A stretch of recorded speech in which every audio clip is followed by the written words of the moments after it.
Welcome to the video. We are in Leviticus chapter 22, as you see on the screen. So let's go ahead with our lesson. And spoke Yahweh, Father, Son, Holy Spirit, as one God, to Moses. That's who he's talking to. And he tells him to speak to Aaron and the sons, which would basically be Aaron being the high priest and the sons being the chief priests and lower priests would be the best way to explain that. That these, meaning Aaron and his sons, they separate themselves from the holy things of the sons of Israel. So basically, it doesn't say what you think it says. It doesn't say that Aaron and his sons need to separate from the sons of Israel that are holy. It's referencing that Aaron and his sons are to be set aside as holy, and that they are to separate themselves from the people of Israel, that not they do profane my holy name. This word profane here, as you see, defile, pollute, desecrate, okay, be disrespectful towards my holy name, that they dedicate to me themselves, basically. I am Yahweh, singular context, still applying to Father, Son, Holy Spirit. Say to them throughout your generations, meaning pass on the message to the next generation and generation after that. So make it something that continues generation after generation. Whoever who goes of all your descendants near the holy things to dedicate the sons of Israel to Yahweh. So basically, whoever of your descendants would come up to take the place of the high priest or the chief priest or any of that to serve in the temple, they are to make themselves holy and dedicated to Yahweh. And while he has uncleanliness upon him, and shall be cut off that person from my presence. So you should not have any sort of uncleanliness. And if you do find any sort of uncleanliness, and what does this word uncleanliness mean? Let's look at the context.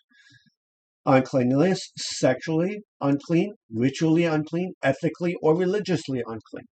Didn't matter how you were unclean, whether you ate pork or whether you touched a dead body or whether you had sin in you or lust or whatever. You would be cut off. That means separated, not killed.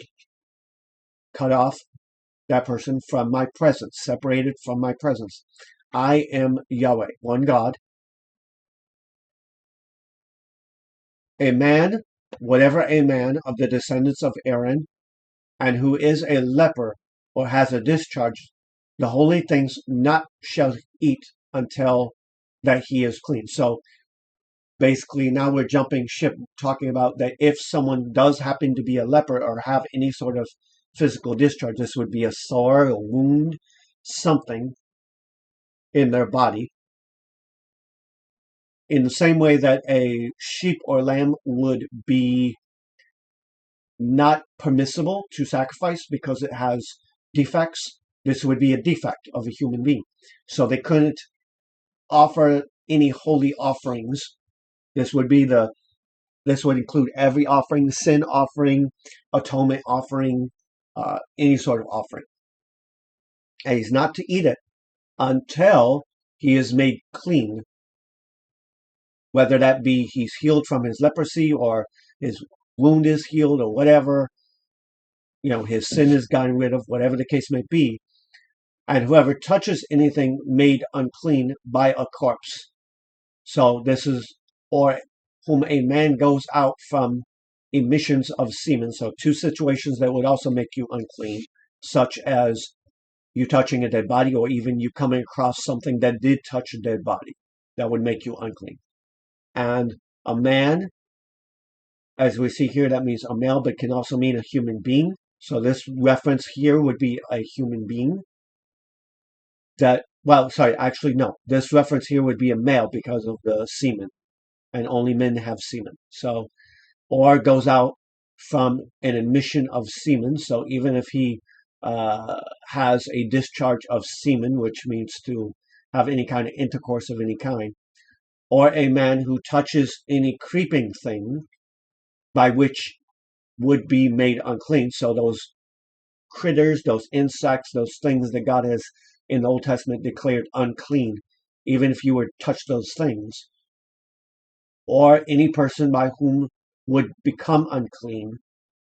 So, in other words, summing this all up, it didn't matter whether you touched a dead body or you happened to touch something that touched a dead body. It didn't matter whether you had sex or you masturbated. If semen came out, you were unclean. It didn't matter if you touched any creeping animal that God has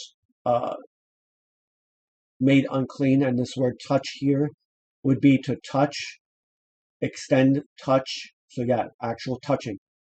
Okay. And even this part, any person would be unclean, whatever his uncleanliness may be. Now that part right there referencing that it didn't matter which one of these situations it was. If you were declared unclean, you could not participate in the holy offering. And that would be very much same like you, even today, we're not supposed to take the sacrament, meaning the cracker and the grape juice, usually in church, and take the Holy Communion if there was any sort of uncleanliness in us. Okay. So that's the first part. Next section. The person who has touched any such thing. So it didn't matter if you touched this thing or not, but this is referencing the person who has touched it. The person who has touched it, that person shall be unclean until evening time, when the sun goes down, when the next day starts. And not he shall eat of the holy offerings, unless if he washes his body with water, cleansing his body, and when goes down the sun, then he shall be clean. So even if he washes at, let's say, 3 in the afternoon, he still can't take this holy offering until when? Until the sun goes down. Afterward he may, see right there, afterward, after the sun has gone down, he may eat of the holy offerings because it is his food. Okay, it's clean. He's clean now, so he's able to participate. Whatever dies naturally of natural causes or is torn by beasts, not he should eat, to defile himself with it. Now that defiling would not be sexually. It would not be sexually. It would be to touch it by eating. That's why it says here, eat, to defile himself with it. I am Yahweh. So whether it died naturally or it was ripped apart by animals, you're not to eat it. Therefore they shall keep my ordinance, that's my rules, and lest they bear for it sin and die. So basically, listen to my rules. If you don't, you're going to end up having sin on your back. And if you have sin on your back, then you're eventually going to die and be separated from God. To kill, to be executed, to perish, especially when someone finds out. Thereby, if, conditional statement, they profane it. Profane what? Profane my ordinance. That's what it's talking about. I, Yahweh, sanctify them. Okay, so listen to my rules so that I may sanctify you from this stuff here. And any outsider not shall eat the holy offering, one who dwells with the priest or his hired servant. So it didn't matter who you are. It didn't matter whether, sorry, there's a bug or dust or something. It didn't matter who you were, whether you were a priest or someone who lived with a priest or a hired servant. Got that little bug. It was like a little fruit fly or something.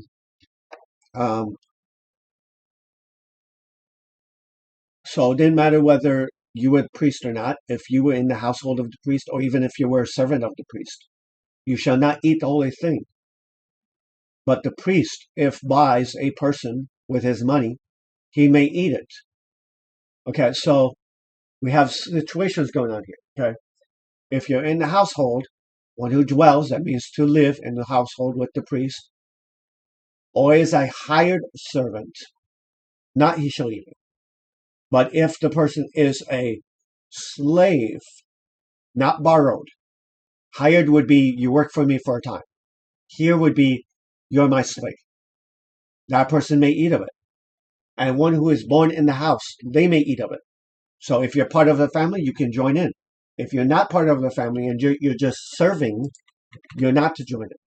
Then it says here, and daughter of the priest, if is married to an outsider, that would be likely not someone of the peoples. So here would be not someone, an stranger, a foreigner. So this would be someone who is not of the same kind of people. If she marries one, conditional statement, she of offerings the holy not may eat. So if that would be big, you couldn't participate anymore in the ritualistic offerings that you were supposed to do as a Jew if you married someone who's not a Jew. But the daughter of the priest, if is widow, meaning if her husband is dead, or if she is divorced and has no child to her, and has returned to her house of her father after the death or after the divorce, as in her youth, food of her father she may eat. In essence, if you have a husband and he's not dead and you're not divorced from him, that means he is the one that's supposed to take care of you. So you're not supposed to lean on your parents if this was the case. But if your spouse died or you were divorced, you now are on your own. And if you decided to go back to be under the house of your family, to go back to your family, then you could partake in their food. And it says, but no outsider shall eat it regardless. So this living in the household would put her, so the moment that she's widowed or divorced and goes back to her dad, that would put her in, it would put her in this section right here. Anyone who is born in the house, of the house, okay? And now we have this section. And if a man eats the holy offering unintentionally, meaning not trying to, biskaga, right here, unintentional, sin of inadvertence, meaning sin of error. You weren't trying to. This is the Old Testament, one of the Old Testament words used for unintentionally. You didn't mean to do it. So if he ate of it unintentionally and add a fifth to it, then he shall restore to the priest a holy offering and add a fifth to it, basically. So restore it, so basically try to replace it, but also give a fifth, so in what is that word called? An interest. And not they shall profane the holy things of the sons of Israel, respect all the things of the people of Israel, which they offer to Yahweh, that's God, or to bear, allow them the guilt of trespass when they eat, meaning that you are not supposed to profane the things of Israel. And here we have, which they offer to Yahweh, or to bear, allow the guilt of the trespass when they eat, meaning if you do things, you're going to have this guilt and trespass. And this trespass word would be guilt, offense, wrongdoing. And it would be something that you know. They're holy offerings, for I am Yahweh, I sanctify them. Next section. And spoke Yahweh, Trinity as one God, to Moses, saying, speak to Aaron and his sons and to all the sons of Israel, and say, so basically all the people of Israel, and say to them, any man of the house of Israel or of the strangers of Israel who offers his sacrifice for any of his vows, that means you make a vow to God, so you make a sacrifice as a way of honoring and committing to that, basically. Or for any of his free will offerings, notice the word free will, done of your own free will, which they offer to Yahweh as a burnt offering, that's also free will. You shall offer of your own free will. That means you choose what you're offering. Okay? without blemish. It shall be without blemish. A male from the cattle, from the sheep or the goats, whatever that in it has a defect, not you shall offer, for not acceptable it shall be on your behalf, and whoever so we have, it shall not have a defect, and you shall not offer it, because it's not acceptable, because it's not cleansed. And whoever offers a sacrifice of a peace offering, that's a free will offering, to Yahweh, to fulfill, right, to fulfill his oath, right? The word here for fulfill would be to separate by distinguishing action. That would be one way of doing it, but fulfill, or in this case, as a sign of their vow. Or a free will offering from the herd or the sheep, it must be perfect to be accepted. Any defect, not there shall be in it. So even if it's a free will offering, you should still have it be respectful. Blind or broken or maimed, or have an ulcer, or eczema, or scabs, not you shall offer these that are to Yahweh, nor an offering by fire make them. So it didn't matter how the offering was done, whether it was fire or killing it or whatever, on the altar to Yahweh. And either a bull or a lamb that has any limb too long, so even if the one limb is longer than the other, or it's too short, as a free will offering, you may offer, but for a vow, not it shall be accepted. So you can offer it to God, even though it has, even though it's, as it says here, a leg that's too long or too short. You can offer it as a free will offering, but not as a vow offering, as a sign for your vow. And what is bruised or crushed or torn or cut, not you shall offer to Yahweh. And in your now that's crushed, torn, cut, bruised before. That's not after, because we know that they would cut the animal in half sometimes, and that would be acceptable. So that's not what this is referencing. This is referencing if this animal is in a specific condition prior to you doing. And in your land, nor shall you make any offering of them. And from the hand of a member of a foreigner, neither shall you offer as the bread of your God any of these. Okay, so you shall not make an offering from your hand of a member of a foreigner. So even if a foreigner comes and goes, hey, offer this on my behalf. No, you can't do that. And it says here of your God, that's plural. Elohim, plural, not singular. As you see on the screen, plural. Masculine, meaning male, and plural. Any of these, because there is corruption in them, and our defects are in them. Not they shall be accepted on your behalf. So even if you offer them, God's not going to accept it.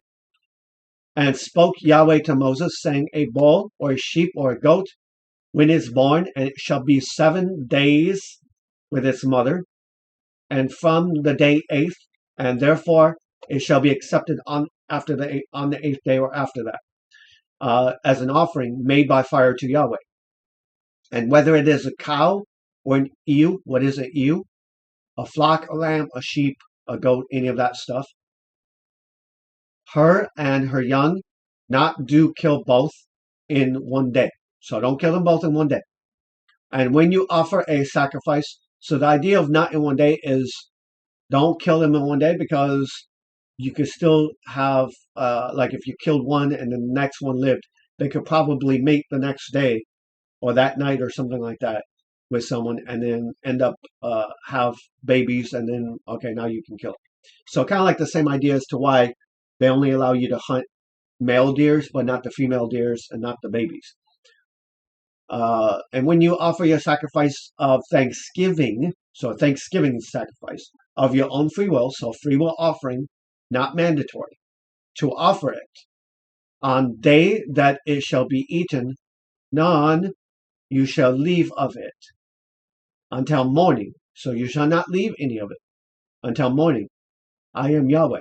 Therefore you shall keep my commandments and perform them. I am Yahweh. And not you shall profane my name holy. I will be acknowledged as holy. Now, this does not mean that his name is holy. It means, and when I say holy, it's not like, oh, your name, our God's name is holy. No, not in that way. But that his name carries set apartness, as you see, separateness, sacredness, apartness. It has holiness. His name has reverence and holy and respect. I will be acknowledged as holy among the sons of Israel, among the people of Israel, meaning I will be respected and seen as a holy God. I am Yahweh who sanctifies you. I am Yahweh who sanctifies you. So remember, Yahweh is singular, but still encompassing all three. So who sanctifies us? Father, Son, Holy Spirit. The one bringing you out of the land of Egypt to be your God, Le Elohim, plural, I am Yahweh. So this one God that we serve is both plural and singular.